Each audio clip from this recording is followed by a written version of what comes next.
تو علامہ کو یاد آیا، وہ غیر مسلم تھا، کہنے لگا کہ جہاں تک مجھے یاد ہے تم نے تو اپنی پسند کی شادی کی تھی، شادی ایک دو گھڑی کا بندھن نہیں ہے۔ حالت کرتے تھے انگلینڈ میں، تو ان کا ایک دوست ان کے پاس آیا تو اس نے کہا کہ مجھے اپنی بیوی کو طلاق دینی ہے۔ تو علامہ کو یاد آیا، وہ غیر مسلم تھا، کہنے لگا کہ جہاں تک مجھے یاد ہے تم نے تو اپنی پسند کی شادی کی تھی، اپنی مرضی کے ساتھ کی تھی۔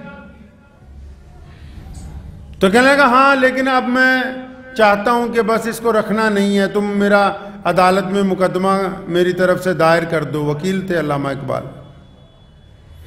بڑا سمجھایا، نہیں مانا، مقدمہ دائر کر دیا۔ جب 2-4 مہینے بعد فیصلے کی تاریخ آئی تو شام کو وہ شخص پھر آیا علامہ اقبال کے پاس، کہنے لگا وہ مقدمہ واپس لے لو، میں نے طلاق نہیں دینی اپنی بیوی کو۔ تو فرمانے لگے ایسی کون سی بات ہو گئی کہ اچانک تمہارے دل میں تو تمہاری بڑی منت کی، لڑکی نے بھی بہت منت کی، گھر والوں نے بھی، دوستوں نے بھی، تم تو ضد پہ اڑ گئے تھے۔ کہنے لگا رات وہ اصل میں مسلمانوں کے جو آخری نبی حضرت محمد رسول اللہ صلی اللہ علیہ وسلم، ان کی حدیث کی کوئی کتاب پڑھ رہا تھا، تو اس میں لکھا تھا کہ مرد کو حوصلے والا ہونا چاہیے۔ رسول اللہ صلی اللہ علیہ وسلم نے فرمایا مرد کو حوصلے والا ہونا چاہیے، اور فرمایا اپنی بیویوں سے بغض نہ رکھو۔ لوگوں کو کہا اپنی بیویوں سے بغض نہ رکھو، ان کی اگر بہت ساری عادتیں تمہیں اچھی نہیں لگتی تو جب غصہ آئے ان عادتوں کو یاد کیا کرو جو تم کو اچھی لگتی ہیں، تاکہ تمہارا غصہ دور ہو جائے۔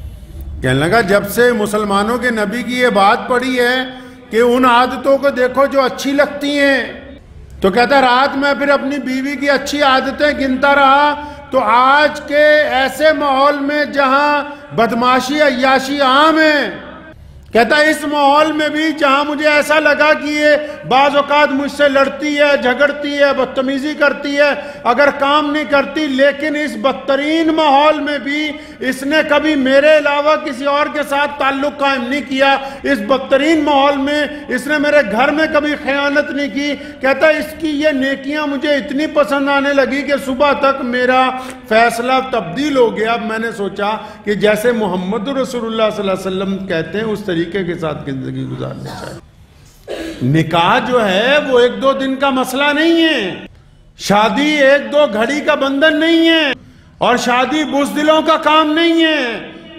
نکاح بے وفا لوگ نہیں کر سکتے، یہ تو زندگی کا وہ عمل ہے۔ آپ کو پتا کہ انسانوں میں سب سے پہلی جو رشتہ داری ہے، کائنات کو جب اللہ تعالیٰ نے بنایا، قرآن پاک میں ذکر ہے جب آدم علیہ السلام کو پیدا کیا، پھر ان کی پسلی سے اماں حوا علیہ السلام کو پیدا کیا، جب کائنات کو بنایا گیا، جب انسانوں میں روح پھونکی گئی، تو پہلے ماں باپ کو نہیں اتارا، پہلے دادا دادی کو نہیں اتارا، چاچا چاچی، ماما مامی، نانا نانی پہلے نہیں بنائے گئے، سکے بھائی بہن پہلے نہیں اتارے گئے۔ اللہ کریم نے آدم علیہ السلام کو فرمایا کہ آدم، فرمایا یہ کون ہے یہ عورت جو میرے پاس ہے؟ فرمایا یہ تیری زوجہ ہے۔ میاں بیوی کا رشتہ انسانی زندگیوں میں جو جوڑا گیا، سب سے پہلے جو رشتہ داری انسانوں میں ہوئی وہ میاں اور بیوی کی رشتہ داری۔ اللہ کو یہ رشتہ اتنا زیادہ پسند ہے۔ اللہ کو یہ رشتہ کتنا زیادہ پسند ہے جی؟ یعنی انسانوں میں جب رشتہ داری شروع کی گئی تو پہلا رشتہ کون سا قائم کیا؟ ماں باپ کا نہیں، بھائی بہن کا نہیں، پہلا رشتہ انسانوں میں جو اللہ نے قائم کیا وہ میاں اور بیوی کا رشتہ ہے۔ تبھی اللہ کو طلاق ناپسند ہے۔